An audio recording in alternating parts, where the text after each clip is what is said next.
ಒಂದು ಸುಂದರವಾದ ಹಳ್ಳಿಯಲ್ಲಿ ಮಿಯಾ ಎಂಬ ಹೆಸರಿನ ಪುಟ್ಟ ಹುಡುಗಿ ಇದ್ದಳು. ಅವಳು ತುಂಬಾ ಚುರುಕು ಮತ್ತು ಒಳ್ಳೆಯ ಮನಸ್ಸಿನವಳು. ಮಿಯಾಗೆ ಪ್ರಾಣಿಗಳೆಂದರೆ ತುಂಬಾ ಇಷ್ಟ. ಅವಳ ಮನೆಯ ಹಿತ್ತಲಿನಲ್ಲಿ ದೊಡ್ಡ ಮರವೊಂದಿತ್ತು. ಆ ಮರದ ಮೇಲೆ ಪಕ್ಷಿಗಳು ಮತ್ತು ಅಳಿಲುಗಳು ವಾಸವಾಗಿದ್ದವು. ಮಿಯಾ ಪ್ರತಿದಿನ ಅವರಿಗೆ ಕಾಳು ಮತ್ತು ನೀರು ಕೊಡುತ್ತಿದ್ದಳು.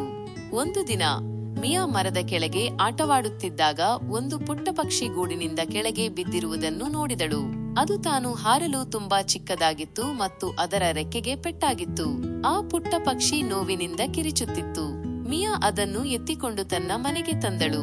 ಅವಳು ಪಕ್ಷಿಗೆ ಪ್ರಥಮ ಚಿಕಿತ್ಸೆ ನೀಡಿದಳು ಮತ್ತು ಅದಕ್ಕೆ ಸಣ್ಣ ಗೂಡು ಮಾಡಿದಳು.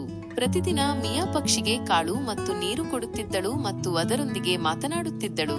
ನಿಧಾನವಾಗಿ ಪಕ್ಷಿಯ ರೆಕ್ಕೆ ವಾಸಿಯಾಯಿತು ಮತ್ತು ಅದು ಹಾರಲು ಪ್ರಾರಂಭಿಸಿತು. ಒಂದು ದಿನ ಮಿಯಾ ಪಕ್ಷಿಯನ್ನು ಹೊರಗೆ ತಂದು ಆಕಾಶಕ್ಕೆ ಬಿಟ್ಟಳು. ಪಕ್ಷಿ ಸಂತೋಷದಿಂದ ಹಾರಿತು ಮತ್ತು ಮಿಯಾಳಿಗೆ ಧನ್ಯವಾದ ಹೇಳುವಂತೆ ಒಂದು ಸುತ್ತು ಹಾಕಿ ನಂತರ ತನ್ನ ದಾರಿಗೆ ಹೋಯಿತು. ಮಿಯಾ ಪಕ್ಷಿಯನ್ನು ನೋಡಿ ತುಂಬಾ ಸಂತೋಷಪಟ್ಟಳು.